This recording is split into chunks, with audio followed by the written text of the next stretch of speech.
ഭർത്താവിനോട് എവിടേക്കാണ് പോകുന്നതെന്ന് പറയാത്തതിന് ഭാര്യയെ ഒരിക്കൽ തല്ലുന്നതിൽ തെറ്റില്ല. ഗുജറാത്ത് ഹൈക്കോടതി.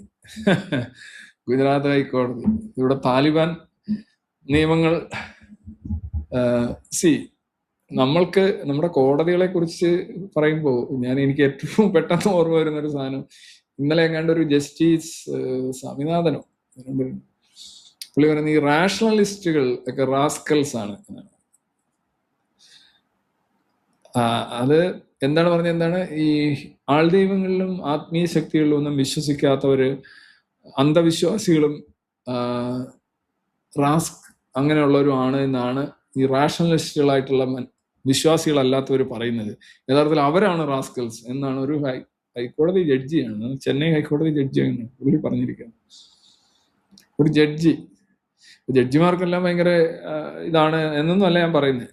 പക്ഷേ പൊസിഷനിൽ ഇരിക്കുമ്പോൾ സാമാന്യേന ഉപയോഗിക്കാൻ പാടില്ലാത്ത വാക്കുകൾ, ഈ ഇത്തറി അസഫിയൊക്കെ പറയുന്നതിന് കോടതി അലക്ഷ്യം വരാറുണ്ട്, കോടതി ശിക്ഷിക്കാറുണ്ട് ചെറിയ രീതിയിലൊക്കെ. അല്ലെ വൈകുന്നേരം വരെ അവിടെ നിൽക്കട എന്നൊക്കെ പറയാറുണ്ട്, കോടതി വെച്ച് ചീത്ത വിളിച്ചവരൊക്കെ അങ്ങനെയൊക്കെ പറയാറുണ്ട്. അതൊക്കെ ഒരു പൊതു സദസ്സിൽ വെച്ച് വിത്തൗട്ട് എനി പ്രൊവോക്കേഷൻ വേറൊന്ന് ഉദ്ധരിച്ചുകൊണ്ട് ഒരു എന്താ പറയുക, ഭയങ്കര അട്രോഷ്യസ് ആണ്. ഇതേപോലെ എന്തെല്ലാം വിധി വന്നിട്ടുണ്ട്. ഇപ്പൊ റേപ്പിനെ സംബന്ധിച്ച് ചില വിധികൾ വന്നിട്ടുണ്ട്, ഇന്നത് വരെ റേപ്പല്ല, അങ്ങനെയൊക്കെ കുറെ സംഗതികളൊക്കെ വന്നിട്ടുണ്ട്. വളരെ കൺസേർവ്. നമ്മുടെ ഏറ്റവും കൂടുതൽ റീഫോം നടക്കേണ്ടുന്ന ഒരു ഏരിയയാണ് നീതിന്യായം. നമ്മുടെ കോടതികളും, നമ്മുടെ നിയമങ്ങളൊന്നും ഒരു ആധുനിക സമൂഹത്തിന് ചേർന്ന നിയമങ്ങളേ അല്ല. ഈ താലിബാൻ ലെവലിലുള്ള നിയമങ്ങൾ ആണ് പല നിയമങ്ങളും നമ്മുടെ നിലവിൽ. പിന്നെ നമ്മൾ ഈ കളച്ചിട്ടതിനപ്പുറം ചാടുന്നത് പോലെ, ഓവർ റിയാക്ഷൻ പോലെ, ലൈക്ക് എന്താ പറയാ, ഒരു ടൂറിസ്റ്റ് വിനോദയാത്രയ്ക്ക് പോകുന്ന ഒരു വണ്ടി അപകടത്തിൽ പെടുകയോ എന്തെങ്കിലും പ്രശ്നം ഉണ്ടായി പിന്നെ എല്ലാ ടൂറിസ്റ്റ് വണ്ടിയും വെള്ളമടിക്കുക, ഇങ്ങനെയൊക്കെയുള്ള ഈ പരിഹാസ്യമായ രീതിയിലുള്ള നിയമങ്ങളാണല്ലോ പലപ്പോഴും വരിക. അതേപോലെയാണ് നമ്മുടെ നിയമം. അതുകൊണ്ടാണ് ഇത്രയും വലിയ നിയമങ്ങൾ, താലിബാൻ മോഡൽ നിയമങ്ങൾ. ലൈക്ക് ഞാൻ എപ്പോഴും കഴിഞ്ഞ ഒരു 10-12 വർഷമായിട്ട് സംസാരിച്ചുകൊണ്ടിരിക്കുന്ന പല നിയമങ്ങൾ, ഇതൊക്കെ ആരാണ് ഡ്രാഫ്റ്റ് ചെയ്തത് എന്നാലോചിച്ചു. വാദി ശിക്ഷ വിധിക്കുന്ന നിയമങ്ങൾ, വാദി പറയുന്നത് ശരിയായിരിക്കണം, അതുകൊണ്ട് വാദി പറഞ്ഞാൽ കേസ് എടുക്കണം, അത് ശരിയോ തെറ്റോ അതൊന്നും നോക്കേണ്ട കാര്യമില്ല, ചുമ്മാ പറഞ്ഞാൽ മതി. ഇതൊക്കെ ഒന്നാമത് ഇതെങ്ങനെ ഇത് ഫ്രെയിം ചെയ്ത് വെക്കാൻ നോക്കുന്നു, ഇത് ഉദ്ദേശിക്കുന്ന വൾണറബിൾ സെക്ഷൻസിനെ സഹായിക്കാനാണെന്നാണ്. ഒരിക്കലും അതല്ല അവിടെ സംഭവിക്കുന്നത്. യഥാർത്ഥത്തിൽ ഇത്തരത്തിലുള്ള പീഡനങ്ങളോ ശരിയായി വന്നാൽ പോലും ആ സമൂഹത്തിന് അതിൻ്റെതായ ഗൗരവത്തോടെ കാണാൻ കഴിയാതെ വരുന്നു, അതൊരു അർത്ഥം. മറ്റൊന്ന്, ഇത് കൃത്യമായി ആളുകൾ ചൂഷണം ചെയ്യും. അങ്ങനെ ചൂഷണം ചെയ്യുന്നതാണ് 99% നമ്മൾ കാണുന്നത്.